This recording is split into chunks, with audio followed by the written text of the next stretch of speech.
SiriusXM, Mina SayWhat. We are live and lit. We have a live studio audience, and I'm very excited.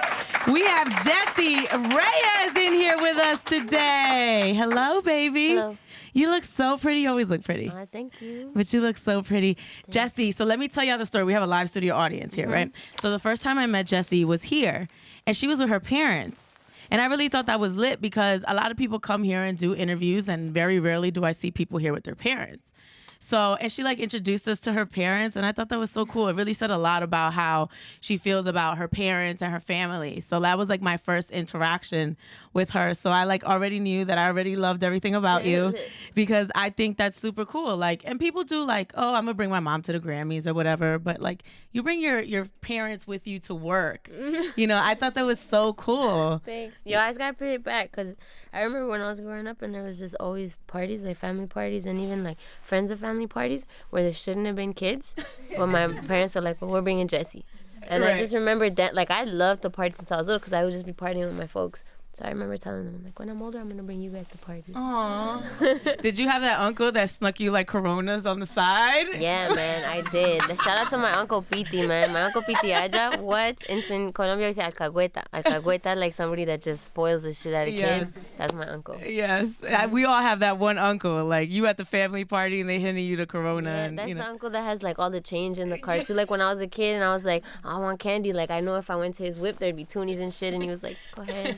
Or toonies are our $2 coin. Yeah. So you're Colombian. Yeah. You're Colombian Canadian.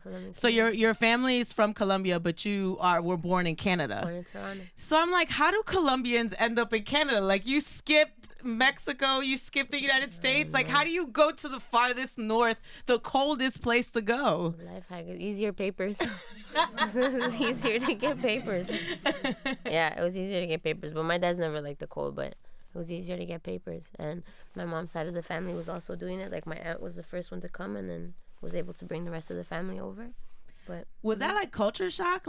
Colombia's pretty hot, right? You go from being hot to going to Canada and it's cold as hell up there. Yeah, for my family it was. But my mom and dad are opposites. My mom loves it. She'll still give you a snow angel when it the first snowfall. But my dad hates it. He's the opposite. He can't stand it. He's got 50 layers. And I'm more like my dad. I still wear 3 socks and 2 pants when it's mad cold. So how often do you go to Colombia? Do you go back a lot? I had a 15-year stint where I didn't go back. But then I started going back again 3 years ago. And then I've been back every year since. Oh, okay. Are you famous? Are you famous there at this point? No. Really? No, there's sometimes it'll happen if I went out dancing with my family and someone in the bathroom I was washing my hands and someone's and I'm looked up and they're in the room ¿Vos qué haces acá? And I didn't expect it because it just doesn't happen as often. But it's just because we haven't released that much. The amount of English music that I have released compared to the amount of Spanish music is very it's drastic. So the more Spanish stuff I release, and when I finally go out there to do a show, then I hope I can start building it more out there. So that's the plan for you to start transitioning into the Spanish market? Yeah, slowly. Slowly. But still staying in this one just to hand over there because it's part of me. It's not even something that because I never just consciously thought about it because since we're Latino, it's just in your blood, It's just me. Right. We're going to talk a little bit more about that because you're so unique, and I love what you bring to the table. Still a world away. Still waiting for your papers. Been feeling like the government wants us to break up. iPhone XXX, FaceTime serious. I feel what you feel. You're far away. When you're far away. When you're far away. Talk about why you decided to write this song. Honestly, the song, it came out just as a black and white love song about long distance love. I was in the room with the producers with Vegan and Roger, who are mad sick, and Vegan was over here and Roger was over here, and they're both on keyboards and they're just finding a vibe. And sometimes I say this in interviews before, when inspiration comes, it'll come. It's like God and inspiration has a faucet, and sometimes it's opened a little bit so it drips out, and when it drips out, it's you have to write and erase and build and write and erase, and it's just more effort, and you have to be more meticulous about how you're going about it. But sometimes it's like the faucet's all the way open and it's like, and you don't have to write anything down, and it's just a vibe. That's how it came out, because it was a convo, and then I just started going, and it came out. And then once the song was done, the one line that kept like punching me in the stomach, the one line that kept hitting the hardest to me was, the government wants us to break up. And because of the climate of what we're in right now, and because of like the context of what our society is in right now, and because it's everywhere, like you gotta be blind to not see it. It's on Instagram, it's in articles, it's on the news. I remember watching a video and seeing myself when the little girl was crying, and that shit broke me. And so I wanted to take a moment to make a video that was that had that moment, that like I see you, and I see your pain kind of moment.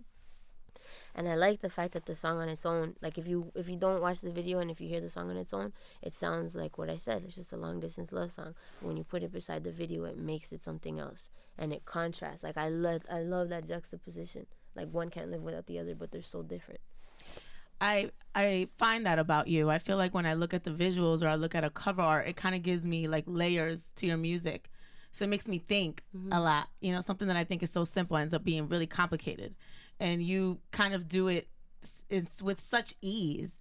You know, with this particular song, do you know someone who's gone through this moment, or did you just tap into some energy that you felt? I mean, I feel like as a Latina, it's so easy to empathize with everyone that's going through it, even if you're not personally going through it. My family waited 16 years to get legally approved, and 16 years is a long time, and we were lucky. At that point, we were coming from Canada, so I just equate it to like, man, fuck, what if our situation was different? What if we were running away from persecution? What if we were running away from violence? Right. You know? Yeah. In 16 years, a lot can happen, and there's people that wait just as long, or there's people that are like, man, I can't wait this long because I have my family that's at stake, my family's safety at stake. So I don't know, I guess I just felt all those things. Before we wrap, I want to talk about the cover art, because the little girl, and you're being held up by ICE. Yeah. What does that mean? It's a lot of things. The little girl is my brother's kid, so shout out to my brother for letting me carry my niece 10 feet in the air and not being scared. And like ICE is a little faded a little bit. Is there like, does it mean something? Yeah. I feel like when you see the color red, it's really easy to associate it with love. Maybe the secondary association is blood. But I like the idea of just that color reminding us of the fact that even the enemy bleeds. Like, we're all human. Even the enemy bleeds. Even the ICE officer that's there, like, imagine being a Latino ICE officer. I don't know how people deal with that, but at the end of the day, maybe he's not racist. Maybe he's just trying to find a way to feed his family too. So it kind of forces like a little window of empathy. And the more of that there is, the more understanding there is, the more that I think people will find better solutions instead of the way that it's being handled right now. And I have my niece and me on top, because I feel like if the female presence was brought up more in political circumstances, we wouldn't be dealing with as many problems, because like, just females don't have the propensity to be like, let's go to war, like how a lot of men have done in the past. And you can't argue that we don't have it. I guess you can't argue that we don't have it, because it's not like a lot of women have been put in that position to prove it different. But by nature, we have that motherly quality. By nature, we have that.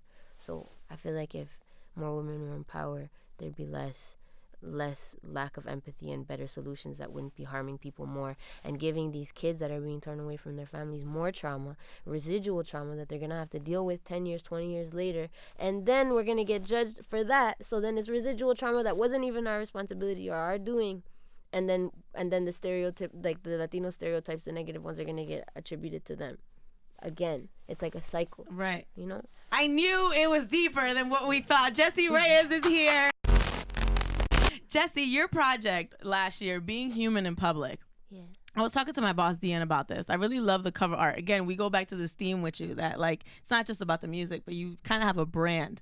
And that brand comes through in different ways in the videos and the cover art. So in the cover art, it's like this little, like, kind of primitive looking character, and you're shriveled over and you look crazy and your eyes popping out. And then on the other side of the cover art, you have people taking pictures. Yeah. Right? So the question is this how you feel like we are as a public? Like, is that what being human in public is? Kind of. Yeah. Kind of, yeah. Especially if like you're making art out of pain, because that's what it is. And I'm happy that I can like make a living from it. That's crazy that I can make a living from it, from something that feels so natural. But a little messed up too, cause I'm capitalizing on the fucked up shit that's happened to me. You know, which is strange, because then it's almost like, how do you heal? How do you heal? It's just difficult, and I'm being completely honest, because someone else could be like, I'm so happy and I'm so grateful, and I am happy and I am grateful, but the other side of it is, man, it's hard to heal. It's hard to heal when you have to keep opening wounds, you know? And some of the songs are that. Some of the songs are, this wound won't close, and you guys empathize, and you guys like feel it too. Go listen to my song "Feel It Too," everybody. And you guys feel it too, but it's both sides. Cause at the same time, I remember like I'm public to Amy Winehouse. I am that, and it's that symbiotic relationship, right? I remember being mad depressed, and I remember hearing her music. And I remember, and I've said this before, I remember feeling like I was in a hole, like I was in this fucking like 10-foot hole in the ground. And my mom and family and everyone who loves you is up in the hole being like, it's going to be okay. Like, heartbreak happens. It's going to be okay. You're going to find your way out. We love you. If you're lucky enough to have people in your life that love you, they'll tell you that. But when you're in that, you don't believe it. When the first time you experience heartbreak, the first time someone dies, the first time you really, you don't think there's a way out. You think this pain is forever. And I remember hearing Amy and feeling like I was like, oh shit, like I have somebody in this hole with me. Like I'm not alone. I'm not alone in the pain. So it's both sides. It's funny because I was going to make that comparison. Like, you give me so much of her. And I think it's because I can feel what you're feeling. Mm-hmm. And that's really special. Like, even when you sing, I feel like it's a gift what you have. Like, how can I feel what you feel through how you even sing a note? It's very raw. Have you always been that way, or did you have to get to that place? Oh, man. I was an awful singer. When I was a kid, I sucked. I was so bad. It was really, like, it was trash. It was garbage. And I auditioned for a girl group, and I walked in and I was mad nervous. I like played the first guitar song I'd learned. It was trash. It was such a like awful interview. And I walked out feeling mad defeated and sad, and my pops is waiting upstairs to like pick me up in the whip, and I'm like walking out, and this judge runs out and he's like, wait. He's like, you're not ready, but I think you have potential and I would love to work together. And we had the total of like two to three singing lessons together, like sessions together.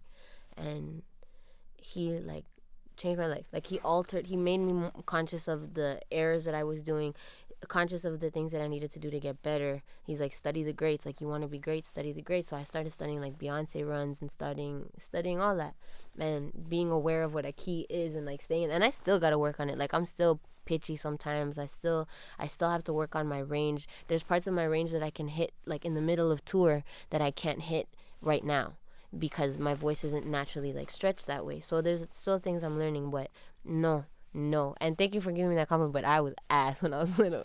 But girl, it's just amazing. Didn't you guys feel that? You feel it. It's a feeling. Not everybody. I hear a lot of people sing, and it's definitely a gift. Thank you.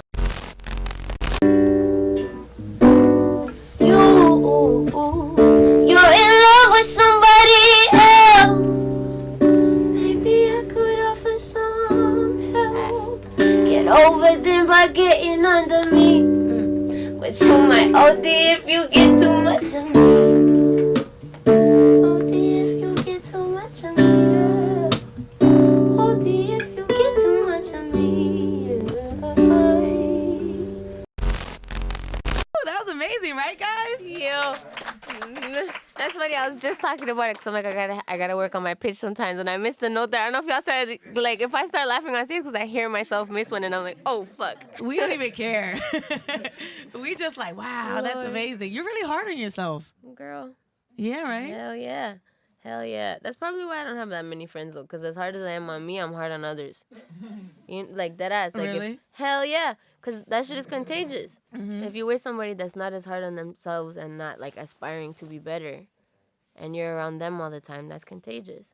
So I'd rather have someone that's just as motivated or just as wanting to know yourself. Like, know yourself is it's like a Bible. Yeah. Because you have to know yourself to know what you stand for and what you want to be and everything. So that's why I'm hard on myself. What you're saying really reminds me of your song Saint Nobody. If you guys haven't heard Saint Nobody, like, please listen to it. I feel like it's a song that I listen to motivate myself. Sick. You know, do you know when it's time to like kind of come back and protect yourself? Because you've even gotten hurt giving your all and being your best, and you had a herniated disc, right? Yeah.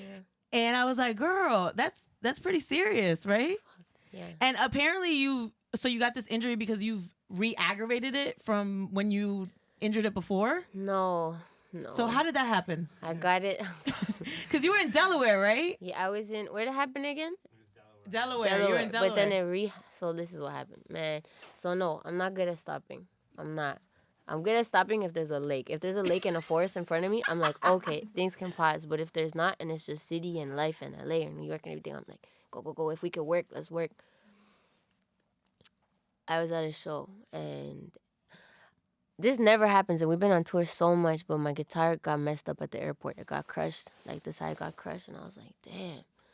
But it still worked, and then one of the guys on the team was like, well, why don't you give it to a fan? And I was like, oh, that's a lit idea. Like, we're making a moment on stage. And on stage, I'm walking down from off the stage, and I have the mic in one hand and the guitar in the other, and I go to step the barrier, like to go where the barrier is at like concerts, like front row, and I missed the metal step, and my knee ate shit, and I couldn't break my fall, right? Because I had everything in my hand, and so I was like, oh my God. And she's crying. She was so sweet. She's crying because she's amped for the guitar, right? And like, I'm damn near close to tears because my pain, and I'm like, okay. And I go up. And that's the first thing. It was like Final Destination. That's the first thing that went wrong. The second thing that went wrong, I do this thing in Shutter Island sometimes where I like lean back on a like really, really high note, on a high note. And I do it in yoga, so I thought I'd be fine. And I've done it before. And I like fell back, and I fell wrong. And all my body weight landed on my upper back, and I hurt there. But I get so hype at shows, so the adrenaline was pumping. So I was like, all right, it hurts a little, but it's fine. And like shook it off, kept going. And then security wasn't notified that I was gonna jump off into the crowd. So we went down, and I climbed up on the barrier again, and I'm like this. And he was just doing his job. He was just trying to protect me, but he goes like this, and he grabs my leg. So now my whole top half is loose, and I'm like trying to jump, and they won't hear me. So I'm like, let me go. And they let me go. And when I jump into the crowd, they like grab my feet, but you're supposed to let me go and just let me be free. So it was that, and then something else happened. Damn, girl. I know. You need to travel with a physical therapist. Yo, now I do. Now I pretty much do. But then I was messed up, and then the doctor was like, it's gonna be 7 weeks for you to heal. Yeah. But then 5 weeks. In 5 weeks there was a show. Here you go. So me and the team were like, no, you'll be fine. Like, I'll be okay. And I was training, and I was like, I'll be all right. And then I went to the 5-week show in it was in Vancouver, or in British Columbia in Canada, and it was a mess. At Saint Nobody, ironically, is when I started crying because the pain was so intense. Aww. And it was like, how many people were there? Like thousands, no? 10,000. Wow. It was huge, and I felt so bad, and I just started crying in front of everybody, and I was like, I'm so sorry that I can't go full force. But we finished the show, and then when I finished the show, I like walked off stage and broke down, and then that was 5 weeks after the initial injury. Now it's been 11 weeks, and I got like 2 more weeks to go of physio and everything. Now we're doing it properly.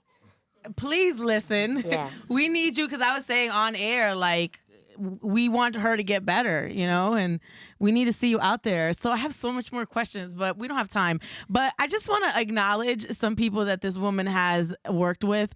You were on Beyonce's Lion King album. I mean, girl. She ended up on Eminem's Kamikaze album. Girl. And she has this lit song that she co-wrote with Calvin Harris and Sam Smith, Promises. Yeah. Can we clap? I wanted to talk about it, but there's not enough time. You need to come back. Yo, I will. I love it here, man. You guys are Please. You need to do Figures. Hell You need yeah. to do Sola, I know. which I literally teared up crying because I felt like you wrote the song for me. Yeah, you need to do Saint Nobody. I know. You know, we've never done Say Nobody acoustic either. That'd be Oh cool. my God, I would love that. And you have a project coming I'm working on my album, which I know I've been saying I've been working on, but I haven't stopped. It's just a matter of like chiseling shit. If it was up to me, I'd have dropped it yesterday. It's up to me, but it's also like, fuck, man, the music industry is not all it's made out to be. It's just not, and that's just the truth. Like, music industry is saying holy money. So it's art, and then it's business. Yeah. So the business side of it, I'm just making sure that everything's ready and everything's lined up. But the art, I'm happy about it. Yes. I'm ready. I'm fucking anxious. It's like I gotta pee and I gotta let it out. Yes. And I was going to ask you how you're adjusting to business and fame, but we don't have time. She'll be back. We'll talk. It'll be like a more sit-down, kind of longer thing. Jessie Reyez, thank you for coming through. Thank you. I'm Mina SayWhat. We're live and lit here on The Heat, SiriusXM. Thank you for listening. And thank you guys for coming, our live studio audience. Thank you.